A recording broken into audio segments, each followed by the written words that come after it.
जय गुरुजी, शुक्राना गुरुजी, अनंतम अनंतम शुक्राना गुरुजी। संगत जी, आज का जो सत्संग है वो हमारे साथ गुरुजी की बहुत ही प्यारी और पुरानी और ब्लेस संगत अनूप शर्मा अंकल जी का सत्संग है।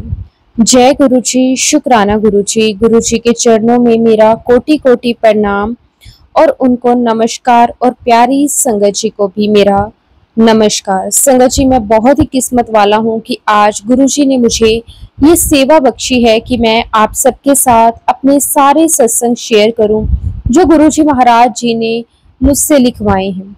संगत जी, शुरू शुरू में जब भी कोई नई संगत जुड़ा करती थी तो हमेशा उनके मन में एक प्रश्न होता था कि चार लोग एक ही थाली में लंगर करते हैं, तो ऐसा तो हमने अपने घर पे भी कभी नहीं किया, और लंगर को हम चार व्यक्तियों के साथ शेयर करते हैं जिनका हमें खुद भी नहीं पता कि वो कौन है चार लोग।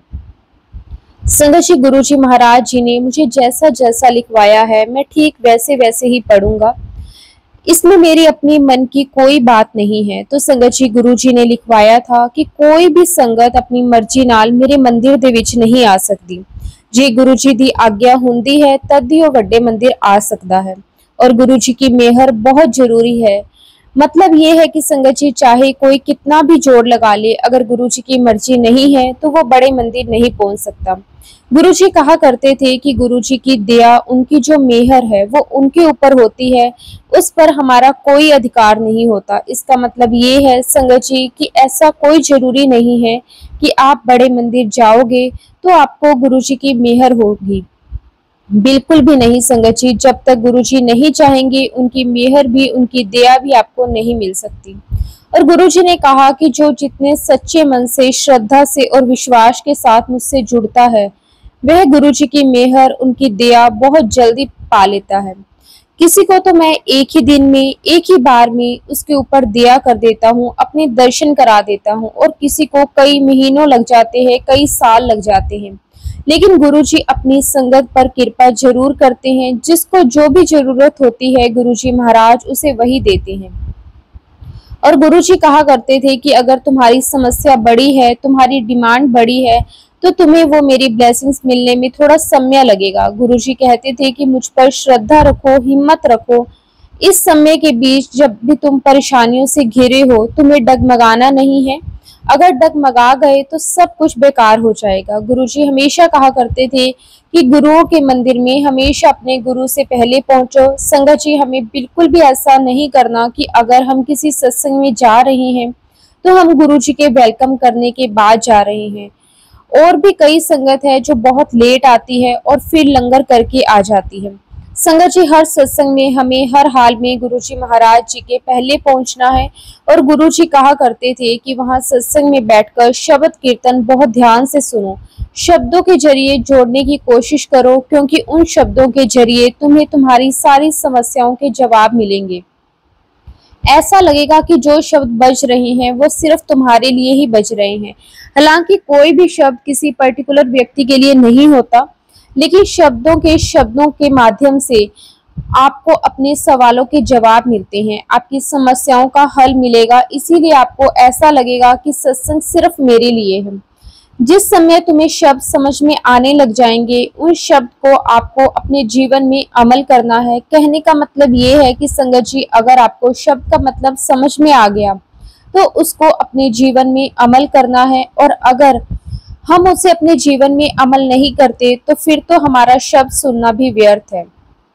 और जिस समय आप अमल करना शुरू कर देंगे, उसी पल से संगत जी गुरुजी महाराज जी के साथ आपकी कनेक्टिविटी जुड़ जाएगी और बहुत ही ज्यादा बढ़ जाएगी। शब्द खत्म होने के बाद जब संगतों की लाइन लगती है तो आपको लाइन को तोड़ना नहीं है, क्योंकि गुरुजी कहा करते थे आपको नहीं पता कि कौन से देवी देवताएं उस लाइनों में किस रूप में खड़े हैं, और जब आपका नंबर आएगा आपको तभी वहां आना है। जिसके पास आपको बिठाया जाएगा आपको वहीं बैठना है। ऐसा बिल्कुल नहीं करना कि मैं अपने अंकल के पास ही बैठूंगा या मैं अपनी आंटी के पास ही बैठूंगा। आपको जहां बिठाया जाए आप वहीं पे बैठेंगे। जब आप किसी तीन लोगों के साथ बैठ करके लंगर लेते हो तो उसके पीछे एक ही उद्देश्य है। वहां पर कोई भी छोटा बड़ा नहीं है, कोई ऊंच नीच नहीं है। जो तीन व्यक्ति आपके साथ लंगर कर रहे हैं वो ब्रह्मा, विष्णु, महेश के रूप में है। और एक दिन संगत जी मैंने गुरुजी से पूछा कि गुरुजी लंगर करते समय 4 व्यक्ति को ही क्यों बैठना है। लंगर कोई एक व्यक्ति भी तो कर सकता है, 2 भी कर सकते हैं, 3 भी कर सकते हैं, 4 ही क्यों। संगत जी गुरुजी ने मुझे कहा कि वह मैं आपको बताता हूँ। तो गुरुजी ने मुझसे कहा कि उन चारों की कृपा के बीच में तुम्हें सब कुछ दे देता हूँ। तो गुरुजी ने कहा कि मैं सबसे पहले तुम्हें लाइफ देता हूँ। गुरुजी कहते हैं कि अगर मैंने तुम्हें हेल्थ दे दी, वेल्थ दे दी, लेकिन अगर तुम्हारे पास लाइफ ही नहीं है तो तुम इंजॉय कैसे करोगे।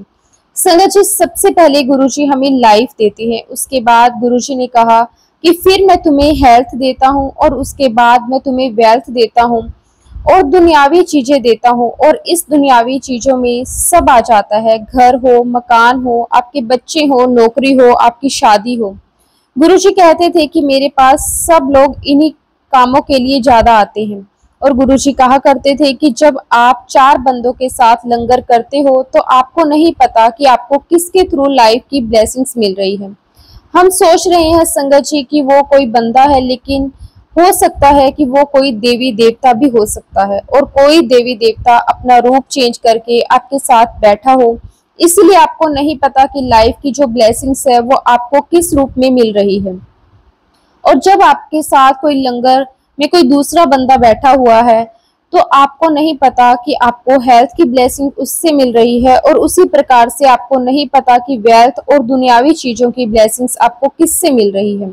और चौथा व्यक्ति आप खुद होते हैं और एक थाली में 4 बंधु का मतलब है आपको अपने जीवन की जितनी भी ब्लेसिंग्स है वो सब इस लंगर प्रसाद में ही है।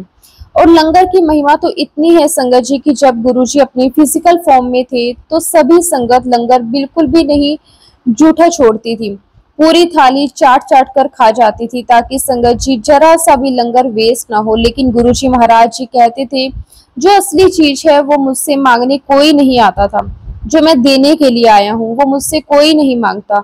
मेरे इस लंगर के अंदर चारों ब्लेसिंग्स शामिल हैं। गुरुजी ने हमें बताया कि पुराने जमाने में पंजाब में जो हकीम हुआ करते थे तो वो संगत जी लाल रंग की एक दवाई को तैयार करते थे और जब कोई उनके पास जाता कि मेरे पेट में दर्द है तब भी वो वही दवाई देते थे, अगर कोई और समस्या के लिए जाता तब भी वही दवाई देते थे, बस उसके डोजेस अलग अलग बना देते थे। आप ये सोच सकते हैं संगत जी कि सभी बीमारियों के लिए एक ही दवाई है।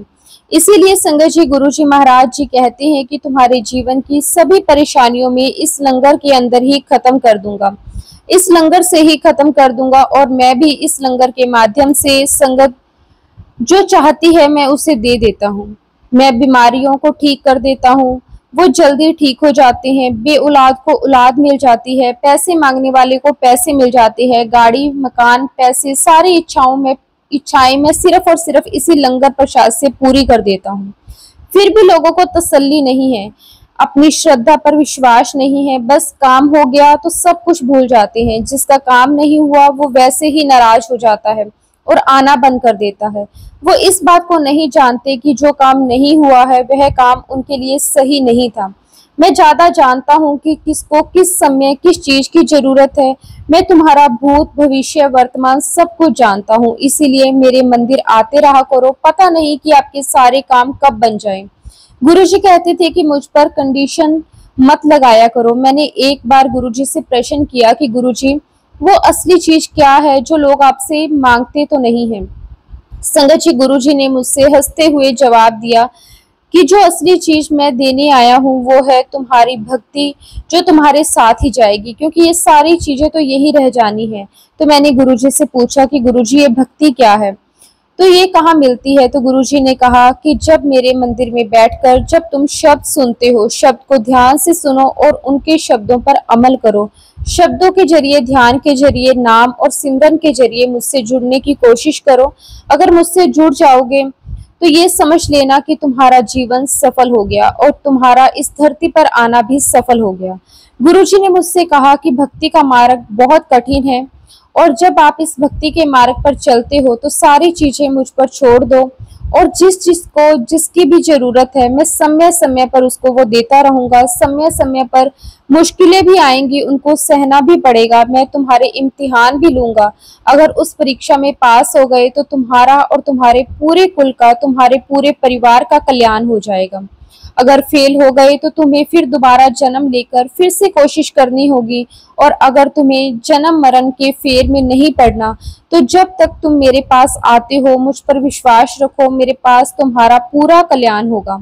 संगत जी, ये तो गुरुजी महाराज जी ने जो मुझसे लिखवाया है वो मैंने आपको सुनाया है, लेकिन संगत जी गुरुजी महाराज जी ने मुझे भी काफी सारे सत्संग एक्सपीरियंस करवाए हैं जो मैं अब आपके साथ शेयर करता हूँ। संगत जी, बात उन दिनों की है जब मैंने एक फैक्ट्री लगाई थी और तब किसी ने मेरे ऊपर ब्लैक मैजिक किया था। और जब मुझ पर ब्लैक मैजिक हुआ तो गुरुजी ने मुझे बता दिया था और फिर इस बारे में मैंने किसी से बात नहीं की। संगत जी, मुझे गुरुजी के पास जाते जाते बहुत समय हो गया था, तो काफी सारी संगत मुझसे प्रश्न भी करती थी कि अंकल, आपको तो गुरुजी के पास आए हुए इतना समय हो गया है, आपका तो कोई काम ही नहीं बनता। हमने तो आपको शुरू से देखा है, जिस परेशानी में आप पहले आए थे आज भी आप उसी परेशानी में हो, आप में तो कोई चेंज भी नहीं आया। अब संगत जी, मैं उन्हें क्या बताता हूँ कि मुझ पर क्या बीती है। गुरुजी ने मुझे क्या बता रखा है। संगत जी, वो मेरे बहुत पीछे पड़ गए और मुझे कहने लगे कि आप एक काम करो, मुझे आप अपनी डेट ऑफ बर्थ बताओ। आपकी जो डेट ऑफ बर्थ है, मेरा एक फ्रेंड है, मैं उससे वेरीफाई करवाऊंगा और वो तुम्हें बता देंगे कि तुम्हारी लाइफ में क्या प्रॉब्लम चल रही है। तो मैंने उनसे कहा कि नहीं गुरुजी, मना करते हैं, किसी भी पंडितों के चक्कर में नहीं पड़ना। और जब से संगत जी गुरुजी ने मुझे ये बात कही है, मैंने हमेशा गुरुजी की बात मानी है। लेकिन फिर भी संगत जी वो बहुत ही मेरे पीछे पड़ गए और कहने लगे कि बस मेरी सेटिस्फेक्शन के लिए बता दो। जब उन्होंने मेरी डेट ऑफ बर्थ ली ना, और संगत जी मैंने उन्हें बता दी, और वो जिस पंडित के पास जा रहे थे संगत जी, उनका बड़ा नाम था और मैंने भी सुना हुआ था, उनकी कोई भी प्रेडिक्शन फेल नहीं होती थी और उनके बारे में कहा जाता था कि उनकी बात पत्थर की लकीर होती है। खैर संगत जी, वो मेरी जन्म पत्री उनके पास लेकर गए और जब उन्होंने मेरी जन्म पत्री देखी तो वो उनसे बोलने लगे कि क्या तुम मेरे साथ मजाक कर रहे हो, ये जन्म पत्री जिनकी है वो तो इस दुनिया में ही नहीं है, आज से 4 साल पहले उनकी डेथ हो चुकी है। तो वो कहने लगे कि अरे आप क्या बात करते हो। पंडित जी कहने लगे कि अगर मेरी बात झूठी है और ये इंसान जीवित है फिर मैं इनसे मिलना चाहूंगा। तो कहने लगे कि आप जो बात कर रहे हो ना वो तो हो ही नहीं सकती, मैं तो रोज इनसे मिलता हूँ, हमारे बीच में तो बहुत प्यार मोहब्बत है, हम हर हफ्ते ही मिलते हैं। तो वो कहने लगे कि हो ही नहीं सकता। तो पंडित जी कहने लगे कि या तो इस जन्म पत्रिका में टाइम गलत है या फिर कोई और बात है। और जो तुम्हारा रिलेटिव है, क्या तुम्हारे पास उसका फोन नंबर है। संगत जी, ये बात मैं 2011-12 की बता रहा हूँ। तो मेरे रिलेटिव कहने लगे कि हाँ मेरे पास मोबाइल नंबर है, मैं आपकी बात करवा देता हूँ। जब मेरी उनसे बात हुई तो वो कहने लगे कि मेरे सामने तुम्हारी जन्म पत्रिका है और संगत जी वो सारी चीजें मुझसे टैली करने लगे। संगत जी, जो भी मेरा actual date of birth, time, place जो भी था वो मैंने सब बताया। तो वो मुझसे कहने लगे कि यार आज तक मैं किसी जन्म पत्रिका में इतना कंफ्यूज नहीं हुआ। तो उन्होंने मुझसे कहा कि खैर कोई बात नहीं, मैं आपसे 2-4 सवाल पूछना चाहता हूँ, आप उनके जवाब मुझे दे दो। संगत जी, उन्होंने मुझसे पूछना शुरू किया। उन्होंने मुझसे पूछा कि क्या तुम्हारी लाइफ में कभी कोई मेजर एक्सीडेंट हुआ है। तो मैंने उनसे कहा कि भाई मेरा तो कभी कोई एक्सीडेंट ही नहीं हुआ है। फिर उन्होंने पूछा कि क्या आपका कोई मेजर ऑपरेशन हुआ है। तो मैंने कहा कि नहीं, मेरे साथ ऐसा भी कभी कुछ नहीं हुआ। फिर उन्होंने पूछा कि कभी कोई आपकी लाइफ में कोई डिजास्टर हुआ है। तो मैंने कहा कि नहीं जी, मेरी लाइफ में ऐसा कुछ भी नहीं हुआ है। तो वो मुझसे कहने लगे कि आपकी डेट ऑफ बर्थ देखकर तो मैं बहुत ही हेल्पलेस फील कर रहा हूँ। तो उन्होंने मुझे कहा कि आपकी जन्म पत्रिका के अनुसार आपकी 4 साल पहले डेथ हो जानी थी। फिर संगत जी, उन्होंने मुझसे कहा कि मैं आपसे एक आखिरी सवाल पूछना चाहता हूँ, क्या आपके ऊपर किसी महापुरुष की मेहर है। संगत जी, उन्होंने मुझसे मेरी बैक लाइफ के बारे में पूछा। मैंने बताया कि हाँ, मेरा साधु संतों के बीच में उठना बैठना रहा है। तो फिर वे मुझसे कहने लगे कि क्या मैं आपसे आखिरी सवाल पूछ सकता हूँ, आप मुझे इसका बिल्कुल सही जवाब देना, झूठ मत बोलना। उन्होंने मुझसे पूछा कि क्या आप गुरुजी के यहाँ जाते हो? जिस समय संगत जी मेरे रिलेटिव ने मेरी डेट ऑफ बर्थ ली थी ना, तो उन्होंने मुझसे कहा था कि मैं तुम्हारी जन्म पत्रिका लेकर उनके पास जा रहा हूँ, लेकिन उनको ये मत बताना कि हम गुरुजी के पास जाते हैं। और जब यही बात उन पंडित जी ने मुझसे पूछी संगत जी, तो मैं धर्म संकट में आ गया, लेकिन मुझसे झूठ नहीं बोला गया और मैंने कह दिया कि हाँ, मैं गुरुजी के यहाँ पे जाता हूँ। और फिर तब संगत जी उन्होंने मुझसे कहा कि जब आप गुरुजी के यहाँ जाते हो तो आप मेरे पास क्या लेने आए हो? उन्होंने मुझसे कहा कि वो तो महाशक्ति है, वो आपको कुछ भी दे सकते हैं। और आज तक संगत जी गुरुजी ने मुझे प्रोटेक्ट किया हुआ है, बड़ी से बड़ी समस्या से मुझे बाहर निकाला है और गुरुजी ने मेरी लाइफ को बहुत बहुत ब्लेस किया है। संगत जी, सत्संग तो बहुत सारे हैं, लेकिन फिलहाल मैं अपने सत्संग को विराम देता हूँ और गुरुजी की आज्ञा से बहुत जल्दी अपना अगला शुक्राना सत्संग आपके साथ शेयर करूंगा। संगत जी, अब हम गुरुजी से आज्ञा लेकर अगला सत्संग एक आंटी जी द्वारा शेयर किया गया है, वो सत्संग आपके साथ शेयर करते हैं। जय गुरुजी, शुक्राना गुरुजी, अनंतम अनंतम शुक्राना गुरुजी। संगत जी, मैं 10 अप्रैल यानी कि बृहस्पतिवार के दिन मैं गुरुजी के बड़े मंदिर गई थी और जब से मैं वहां से आई हूँ ना संगत जी, वहीं की बातें, वहीं का ध्यान, उसी भाव में मैं अभी तक हूँ। काफी दिनों से मैं सोच रही थी कि मैं अपना शुक्राना सत्संग शेयर करूं, लेकिन संगत जी जब भी मैं कुछ ना कुछ लिखने बैठती या सोचती हूँ कि क्या लिखूं, तो हर बार कंफ्यूज हो जाती हूँ। समझ में नहीं आता कि क्या ही गुरुजी के लिए शेयर करूं। संगत जी, हर श्वास जिनकी कृपा से चल रही है, उस मालिक का क्या क्या गुणगान करूं, उनके लिए क्या लिखूं और क्या छोड़ूं। मेरे पास वो शब्दों की माला नहीं है संगत जी जो मैं उनके लिए परो पाऊं। पूरे ब्रह्मांड के स्वामी के गुणगान मैं कर सकूं, उनके लिए 4 चांद लगा सकूं। सच कहूं संगत जी, मैं खुद को बहुत मजबूर पाती हूं कि मेरे पास ना ही ऐसे शब्द हैं और ना ही कोई ऐसे शब्दों की माला जो अपने प्यारे गुरुजी के चरणों में मैं अर्पित कर सकूं।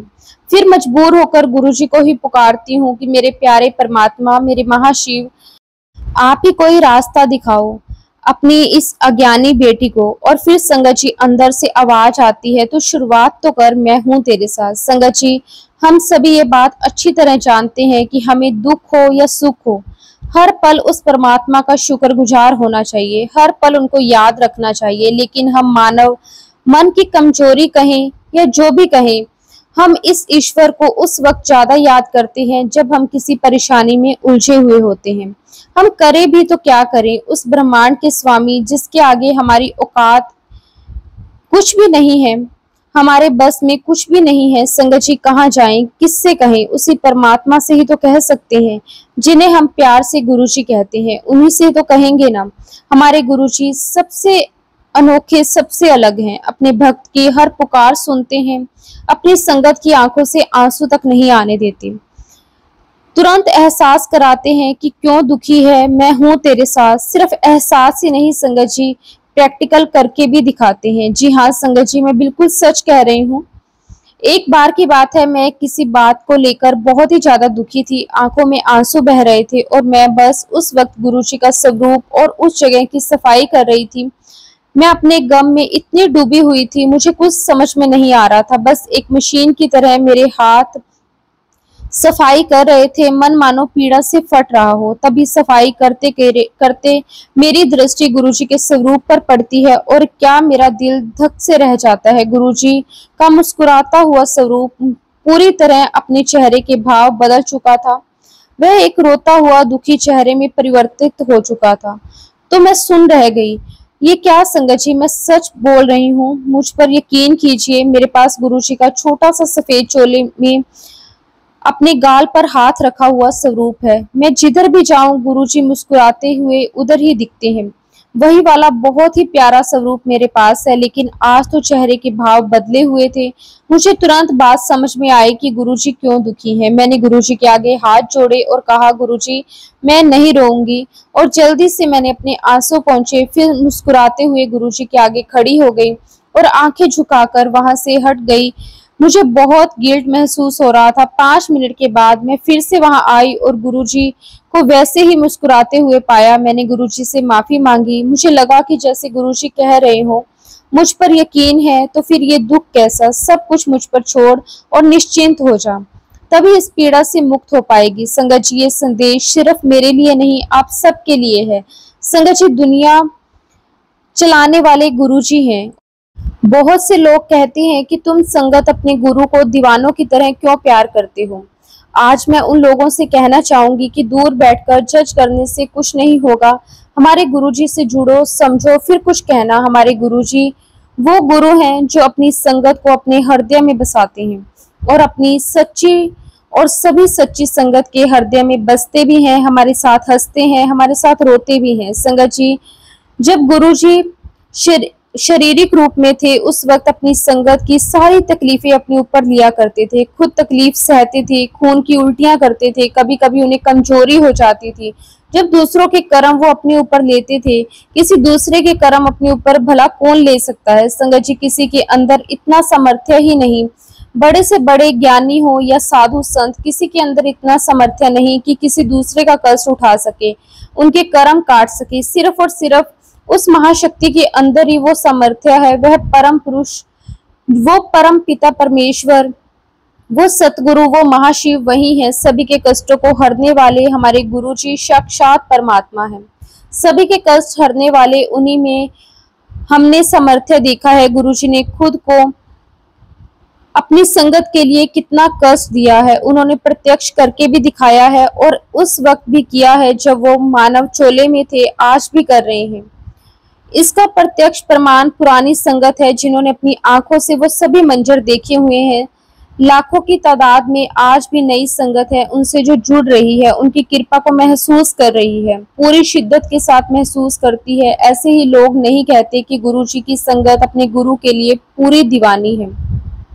दीवानी हो भी क्यों ना, एक बार आप गुरुजी से मिलकर तो देखो, जो अपने बच्चों की पुकार तुरंत सुन लेते हैं।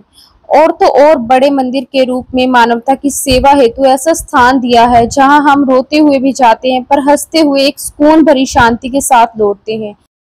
वहां जो भी जाता है गुरुजी उनको निराश नहीं करते बल्कि भर भर के कल्याण करते हैं। बड़ा मंदिर वह स्थान है जिसके द्वारा दुनिया को मानवता की सेवा के लिए प्रेरणा मिलती है। पूरी दुनिया को हमारे गुरुजी का यही संदेश है, दुखी मानवता की सेवा और प्रभु का हर वक्त सिमरन। यही दो चीजें कलयुग के इस कठिन समय में दुखी मानव को बचा सकती है। संगत जी, गुरुजी कभी आराम नहीं करते थे। अपने अंतिम दिनों में भी लोगों का कल्याण करते करते ही अपने नश्वर शरीर का त्याग किया। गुरुजी कभी प्रवचन नहीं करते थे, सिर्फ अपने कर्म से उन्होंने ये सिद्ध किया है कि वो साक्षात परमात्मा के स्वरूप थे और आज भी हमारे बीच हैं, जो सबका कल्याण कर रहे हैं। उन्होंने अपने जीवन में हम सबके लिए एक उदाहरण पेश किया है। अब हम सभी संगत को समझना है कि हमारे गुरु हमसे क्या चाहते थे। उनके बताए हुए रास्ते पर चलना ही उनके प्रति हमारी सच्ची निष्ठा और श्रद्धा को दर्शाता है। संगत जी, मैं गुरुजी से 2023 में यूट्यूब के माध्यम से जुड़ी पुरानी संगत के सत्संग सुनकर गुरुजी को मैं समझ पाई। मैं क्या ही समझूंगी, यूं समझ ले संगत जी कि जितना गुरुजी ने चाहा उतना जान पाई। गुरुजी को सिर्फ चमत्कारी गुरु के रूप में मत देखो संगत जी, गुरुजी की सच्ची भक्ति करके हम अध्यात्म के उस रास्ते पर चल सकते हैं जहां पहुंचने में बड़े बड़े ऋषि मुनियों को हजारों वर्ष लग जाते थे। और संगत जी, गुरुजी भी कहते थे कलयुग में ईश्वर को पाना आसान है, जरूरत है तो बस सच्ची भक्ति, निष्ठा और नाम जाप की। संगत जी, हमारे गुरुजी, हमारे महाशिव बस थोड़ी सी भक्ति से ही खुश हो जाते हैं। संगत जी, मेरी भी यही कोशिश रहती है कि मेरे प्यारे गुरुजी खुश रहें, मेरी भक्ति को ब्लेस करें। यही अरदास है अपने परमात्मा से कि मुझसे कभी नाराज ना हो। अनजाने में कोई गलती हो जाए तो प्लीज मुझे माफ कर देना। गुरुजी ने बहुत कुछ दिया है जिसका जिक्र मैं इससे पहले वाले सत्संग में कर चुकी हूँ। संगत जी, मैं जब भी बड़े मंदिर जाती हूँ तो सोचती हूँ कि आज गुरुजी से ये कहूंगी, वो कहूंगी, अपनी उस परेशानी का जिक्र करूंगी वगैरह वगैरह। पर संगत जी, वहां जाते ही मैं बिल्कुल शून्य हो जाती हूँ, कुछ याद ही नहीं रहता। पता मेरी मुश्किल दा गुरुजी नु आपे पता है। इसके बाद तो संगत जी कुछ कहने और सुनने को बाकी रह ही नहीं जाता। आंखों के रास्ते गुरुजी के प्रति प्रेम झलक पड़ता है और एक बार यही होता है, ज्यादातर यही भजन गुरुजी मुझसे सुनाते हैं। शायद गुरुजी का यही संदेश होता है कि मेरे लिए कि अंतर्यामी को क्या कहना, उसे सब पता है। संगत जी, मेरी लाइफ में छोटे छोटे सत्संग तो बहुत सारे हैं, लेकिन एक सत्संग का मैं यहाँ पर जिक्र जरूर करना चाहूंगी। ये कि संगत जी, दिसंबर 2024 को मैं बड़े मंदिर नहीं जा पाई। बहुत कोशिश की लेकिन हो ना सका। मैं उदास हो गई क्योंकि मैं हर महीने एक बार बड़े मंदिर जरूर जाती हूँ, लेकिन इस बार मैं नहीं जा पा रही। और बीते साल में गुरुजी की जो भी कृपा हुई, उन सब का मैं गुरुजी को माथा टेक के शुक्राना करना चाहती थी। फिर सोचा कि चलो 1 जनवरी को ही चली जाऊंगी, नए साल की ब्लेसिंग्स भी मिल जाएंगी, लेकिन संगत जी ये भी संभव नहीं हो पाया। मैं कुछ ज्यादा ही उदास हो गई। गुरुजी से अरदास की कि हे परम पिता, अब तो बुला लो। क्या मुझसे कोई गलती हो गई? अजीब तरह की बेचैनी महसूस हो रही थी। आखिरकार संगत जी, प्यारे गुरुजी को मुझ पर तरस आ गया और मुझे 6 जनवरी के पहले सोमवार को अपने पास बुला लिया। मेरे पैर मानो जमीन पर पड़ ही नहीं रहे थे। 2 घंटे का मेट्रो का सफर कैसे कट गया पता ही नहीं चला। बहुत ही प्यारे दर्शन हुए।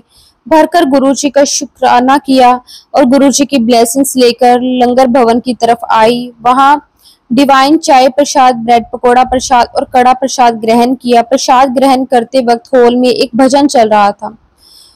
मुझे तूने दाता बहुत कुछ दिया है, तेरा शुक्रिया, तेरा शुक्रिया। ये संगत जी देखिए कि उस वक्त गुरुजी से जो कहना चाहती थी वो सब कुछ उस भजन में था। मैं बहुत भावुक हो गई, आंखों में आंसू बह रहे थे। खैर मन मेरा हल्का हो गया। उसके बाद मैं ऑटो से मेट्रो स्टेशन आ गई। ऑटो में हम 4 लोग थे। जैसे ही मैं ऑटो से बाहर निकली, पहली सीट पर बैठे अंकल ने मुझे गुरुजी का ब्रह्मा विष्णु महेश वाला एक छोटा सा स्वरूप मेरी हथेली पर रखा। मुझे शुक्राना करने का मौका भी नहीं मिला कि वो चले गए। तभी मेरे सामने एक बुजुर्ग अंकल आते हैं, मुझसे पूछते हैं कि ये स्वरूप आपको कहाँ से मिला। मैंने उन्हें बताया कि कोई अंकल अभी अभी मुझे देकर गए हैं। गौर कीजिएगा संगत जी, उन्होंने मुझसे कहा कि ये गुरुजी की ब्लेसिंग्स है, इसे बहुत संभाल के अपने पास रखना, इधर उधर मत करना, बहुत सफाई से अपने मंदिर में रखना। संगत जी ये सेम बात बहुत जोर देकर उन्होंने 2-3 बार दोहराई। आखिरकार मुझे कहना ही पड़ा, नहीं अंकल जी, मैं भला क्यों गुरुजी के स्वरूप को इधर उधर रखूंगी, बहुत अच्छी तरह से अपने पास ही रखूंगी। तब जाकर अंकल जी चुप हुए। संगत जी गौर करने वाली बात यह है कि मेरे एक फ्रेंड लगभग 1 साल से बड़े मंदिर मेरे साथ आने की कोशिश कर रही है, लेकिन कुछ ना कुछ ऐसा हो जाता है कि वो आ ही नहीं पाती। संगत जी मैं उसे गुरुजी का स्वरूप देना चाहती थी, लेकिन वो भी नहीं हो पा रहा था। इसलिए जब मेरे हाथ में गुरुजी का स्वरूप आया तो मेरे मन में एकदम से विचार आया कि वो बेचारी आ नहीं पाती, चलो मैं ये स्वरूप उसको ब्लेसिंग के तौर पर दे दूंगी। तभी वो बुजुर्ग अंकल मेरे सामने एकदम से आ गए। मुझसे वो सारी बातें कही। गुरुजी ने अपना संदेश उन अंकल के द्वारा मुझ तक पहुंचाया, स्पष्ट संकेत दिया कि ये ब्लेसिंग्स तुम्हारी है और इसे तुम्हें अपने पास ही रखना है। बात मुझे समझ आ गई। संगत जी मैं बता नहीं सकती कि मैं खुद को कितना ब्लेस महसूस कर रही थी। संगत जी अभी बात खत्म नहीं हुई कि आप आगे सुनिए। उन अंकल ने मुझसे चलते चलते कुछ एक सत्संग शेयर किया। उन्होंने बताया कि वे गुरुजी से 2005 में संपर्क में आए थे। मैं बहुत खुश हुई। मैंने उनसे पूछा कि आपने गुरुजी को देखा है, आप कितने सौभाग्यशाली हैं। पर उन्होंने कहा कि हाँ ये बात तो है, लेकिन मैं गुरुजी से उसके बाद 18 साल तक डिस्कनेक्ट रहा। गुरुजी से डिस्कनेक्ट होने के बाद मेरी हालत दिन ब दिन खराब होती चली गई और मेरे हालात बहुत खराब होते चले गए। फिर 2 साल पहले मुझे गुरुजी याद आए। एक बार फिर गुरुजी से जुड़ा और बड़े मंदिर आने लग गया और उसके बाद से मेरे हालात फिर अच्छे होते चले गए। मैं जिस ऊंचाई से गिरा था, गुरुजी की कृपा से आज उसी ऊंचाई पर फिर से पहुंच गया हूँ। इतना कहकर अंकल चुप हो गए। अपने बैग से गुरुजी का एक पॉकेट स्वरूप निकाला, मेरे हाथ में रखते हुए कहा कि ये स्वरूप मुझे बड़े मंदिर से गौरव अंकल के हाथों से प्राप्त हुआ था। गौरव अंकल कुछ स्वरूप लेकर अपने हाथों से संगत में बांट रहे थे। वहां मैं भी था, उन्होंने मुझे भी दिया। तब से ये स्वरूप मेरे पास इस बैग में हमेशा रहता है। आज मैं ये स्वरूप आपको देता हूँ, आप बहुत संभाल कर रखना। ये बड़े मंदिर का ब्लेस स्वरूप है। संगत जी आप सभी मेरी खुशी का अंदाजा लगा सकते हैं कि मेरी आंखें नम हो गई। मैंने अंकल जी का शुक्रिया किया। उन्होंने कहा कि मेरा नहीं, गुरुजी का शुक्राना अदा करो। जय गुरुजी बोलकर अपने रास्ते चले गए। मैंने जय गुरुजी कहा और अपने रास्ते चल पड़ी। मैं मन ही मन मुस्कुराते हुए पूरे रास्ते गुरुजी और उनकी कृपा के बारे में सोचती आई। संगत जी, मेरी एक दबी इच्छा थी कि कभी मुझे कोई बड़े मंदिर का कोई ब्लेस स्वरूप मिले, ऐसे ही अचानक कोई दे दे। और देखिए संगत जी, ये बात मैं सोचकर भूल चुकी थी, लेकिन गुरुजी को याद रहा कि कितने दयालु, कितने प्यारे हैं हमारे गुरुजी। मैं तो निहाल हो गई संगत जी, गुरु जी का प्यार और आशीर्वाद पाकर सच में निहाल हो गई। सच में संगत जी, गुरु जी अपनी संगत से बहुत प्यार करते हैं। मेरे पास ऐसे छोटे छोटे कई सत्संग है और मैं वो सारे सत्संग आपको अगली बार जरूर सुनाऊंगी। गुरु जी की ब्लेसिंग का कोई अंत नहीं है। जय गुरु जी, शुक्राना गुरु जी। अब गुरु जी से आज्ञा चाहती हूँ और गुरु जी की बहुत ही प्यारी आंटी जी का भी शुक्राना करना चाहूंगी कि वो हमारे सत्संग को शेयर करते हैं, हमारी भक्ति में आ रही सभी बाधाओं का अंत करें गुरुजी, क्योंकि हम सब जब भक्ति मार्ग में आगे बढ़ते हैं वो बाधाएं हमें रोकती हैं। तो गुरुजी हम पर कृपा करें। संगत जी, कल जब मैं बड़े मंदिर गई थी तो घर से लंच करके नहीं गई थी, शाम तक जोर से भूख लग गई, लेकिन अंतर्यामी गुरुजी ने ऐसी परिस्थिति पैदा कर दी कि मुझे डबल लंगर की ब्लेसिंग्स मिली। दर्शन भी बहुत सुंदर किए, दरबार में काफी देर बैठने का मौका भी मिला और इस प्रकार मेरे परम पिता ने अपनी बेटी को बहुत सारी खुशियां दी। जय गुरु जी, शुक्राना गुरु जी, अनंतम अनंतम शुक्राना गुरु जी। ओम नमः शिवाय, शिव जी सदा सहाय। ओम नमः शिवाय, गुरु जी सदा सहाय। जय गुरु जी, शुक्राना गुरु जी।